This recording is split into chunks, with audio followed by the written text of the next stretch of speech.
Hello viewers, আসসালামু আলাইকুম। আশা করি সবাই ভালো আছেন। আজকে আমরা দেখাবো কিভাবে ডিজিটাল সাইন তৈরি করা যায়। আমাদের বিভিন্ন অফিসিয়াল কাজেই আমাদেরকে এই ধরনের সাইন ব্যবহার করতে হয়। তো এটি কিভাবে খুব সুন্দরভাবে ব্যবহার করা যায় সেটি আপনাদেরকে দেখাবো। আর এটি কিভাবে তৈরি করবেন স্টেপ বাই স্টেপ আপনাদেরকে দেখানোর চেষ্টা করব। আশা করি এই ভিডিওটি শেষ পর্যন্ত দেখবেন।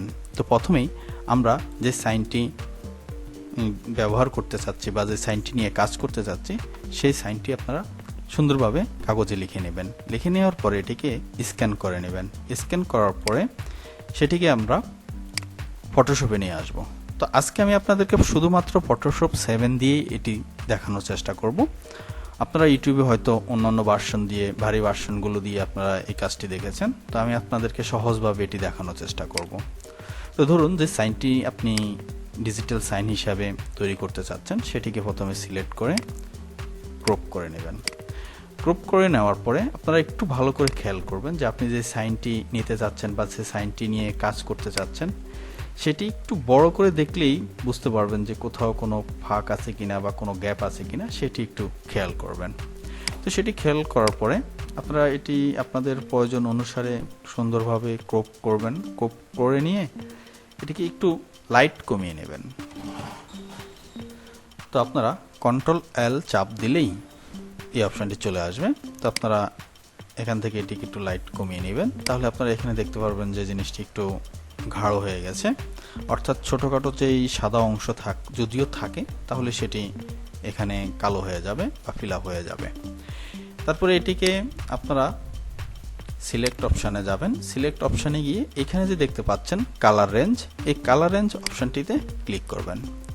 ক্লিক করার পরে আপনারা এটিকে একটু এই যে অপশানটি দেখতে পাচ্ছেন এই অপশানটি একটু বাড়িয়ে নিতে পারেন। তারপরে এখানে যে কালার অপশানটি আছে এখানে আপনারা শ্যাডো অপশানে ক্লিক করে দেবেন। ভালো করে খেয়াল করবেন, এখানে শ্যাডোতে ক্লিক করে দেবেন।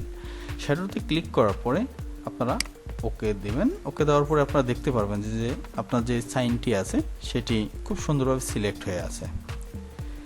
তারপরে আপনাদেরকে যেতে হবে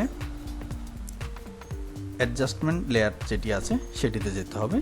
এটিতে ক্লিক করার পরে আপনারা এখানে পেয়ে যাবেন সলিড কালার। তারপরে সলিড কালারে ক্লিক করবেন। তো আপনি আপনার যে সাইনটি আছে সেটি যে কালারে দিতে চাচ্ছেন সেই কালারটি এখানে সুন্দরভাবে সিলেক্ট করে দেবেন। তো খেয়াল রাখবেন এখানে সলিড ব্ল্যাকটাই নেওয়ার চেষ্টা করবেন।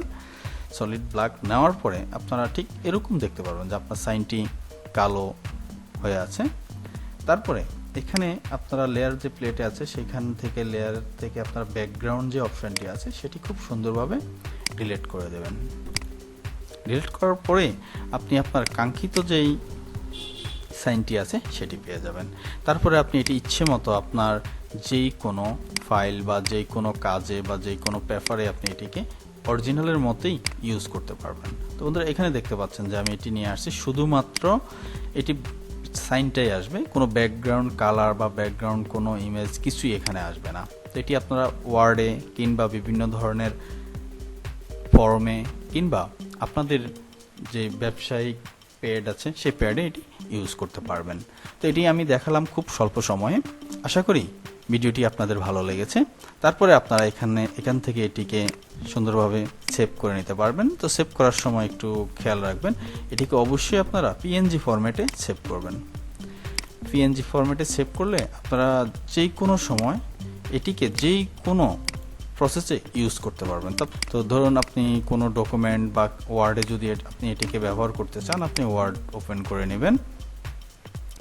ওপেন করে নিলেই আপনি ধরেন এই সাইনটি এখানে ইউজ করতে যাচ্ছেন, খুব সুন্দর এই সাইনটি ওয়ার্ডেও ইউজ করতে পারবেন। দেখেন খুব সুন্দরভাবে কোনো ব্যাকগ্রাউন্ড ইমেজ কিন্তু এখানে দেখাচ্ছে না, শুধুমাত্র অনলি সাইনটি এখানে শো করতেছে। তো বন্ধুরা ঠিক এভাবে এই প্রক্রিয়া অনুসরণ করে আপনারা আপনাদের কাঙ্ক্ষিত সাইনটি ব্যবহার করতে পারবেন।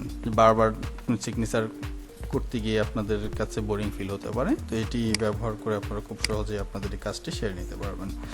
তো বন্ধুরা ভিডিওটি কেমন লেগেছে আশা করি কমেন্ট করে জানাবেন। আর যদি ভালো লাগে অবশ্যই একটি লাইক দেবেন। তো ভালো থাকবেন সবাই। আসসালামু আলাইকুম।